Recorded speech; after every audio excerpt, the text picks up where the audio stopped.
2 വയസ്സുകാരിയുടെ മരണവുമായി പോലീസ് കസ്റ്റഡിയിലെടുത്ത കരിക്കകം സ്വദേശി ദേവിദാസന് ബന്ധമില്ലെന്ന് ദേവിദാസന്റെ ഭാര്യ ശാന്ത. ശ്രീധുവും ഹരികുമാറും ഇതുവരെ വീട്ടിൽ വന്നിട്ടില്ല. വീട്ടിൽ മന്ത്രവാദം നടക്കുന്നില്ല, ജ്യോതിഷം മാത്രമാണ് പഠിപ്പിക്കുന്നത്. സാമ്പത്തിക തിരിമറിയുമായി ബന്ധപ്പെട്ടുള്ള കേസാണെന്ന് പറഞ്ഞാണ് പോലീസ് കൊണ്ടുപോയതെന്നും ദേവിദാസന്റെ ഭാര്യ പറയുന്നു. അങ്ങനെ ഇല്ല, അങ്ങനെ പൂജയൊന്നുമില്ല. കൂടുതലുള്ളത് ദേവപ്രശ്നം ഈ അമ്പലങ്ങളിലെ പൂജയും. അത് ഉത്സവ സമയത്ത് അവരൊന്ന് വിളിക്കും. സാറ് പഠിച്ചത് എനിക്കറിയില്ല, സാറിനെയാണ്. അതൊക്കെ സാറിനെ അതൊന്നും വെക്കാത്തില്ല. സാറെല്ലാം പഠിച്ച സാറിൻ്റെ ഞാൻ അത് എനിക്കറിഞ്ഞില്ല.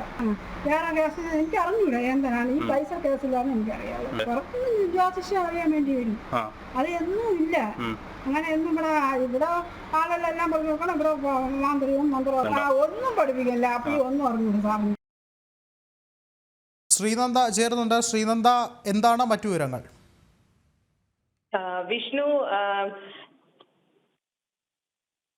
വിഷ്ണു ഇവിടെ പറയുന്നത്, ഇദ്ദേഹത്തിന്റെ ഭാര്യ പറയുന്നതെന്ന് പറഞ്ഞാൽ ഈ ശ്രീധുവും ഹരികുമാറും ഇതുവരെ അവരുടെ വീട്ടിൽ ചെന്നിട്ടില്ല. ദേവിദാസന്റെ വീട്ടിൽ ഇവരാരും ചെന്നിട്ടില്ല എന്നാണ് ഭാര്യ പറയുന്നത്. വീട്ടിൽ മന്ത്രവാദം പോലുള്ള യാതൊരു തരത്തിലുള്ള ആഭിചാര കർമ്മങ്ങളും നടക്കുന്നില്ല. തങ്ങൾ ജ്യോതിഷം പഠിപ്പിക്കുന്നുണ്ട്. അതുപോലെ തന്നെ ജ്യോതിഷം മാത്രമാണ് ഇവിടെ നടക്കുന്നത്. കുട്ടിയുടെ മരണവുമായി ബന്ധപ്പെട്ട ദേവിദാസിന് പങ്കില്ല അല്ലെങ്കിൽ ബന്ധമില്ല എന്നും സാമ്പത്തിക തിരിമറിയുമായി ബന്ധപ്പെട്ട കേസിലാണ് ദേവിദാസിനെ പോലീസ് വന്ന് കൊണ്ടുപോയത് എന്നാണ് ഭാര്യ ഇപ്പോൾ പ്രതികരിച്ചിരിക്കുന്നത്. അതുപോലെ തന്നെ കുട്ടി മരിച്ച വിവരം താങ്കൾ ഇതുവരെ അറിഞ്ഞിട്ടില്ല എന്നുകൂടി ഭാര്യയുടെ പ്രതികരണത്തിൽ നിന്ന് വരുന്നുണ്ട്.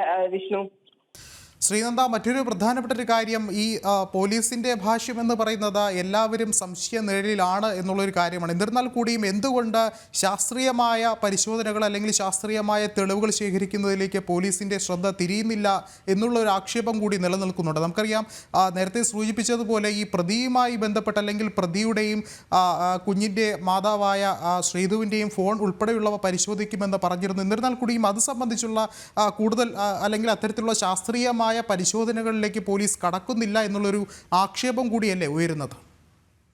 തീർച്ചയായിട്ടും വിഷ്ണു, നമുക്ക് അങ്ങനെ പറയാൻ സാധിക്കാം. എന്നാലും ശാസ്ത്രീയമായ പരിശോധന ഫോണിൽ ഇയാളെ ബന്ധപ്പെട്ടിരുന്നു എന്ന് പറയപ്പെടുന്നുണ്ട്.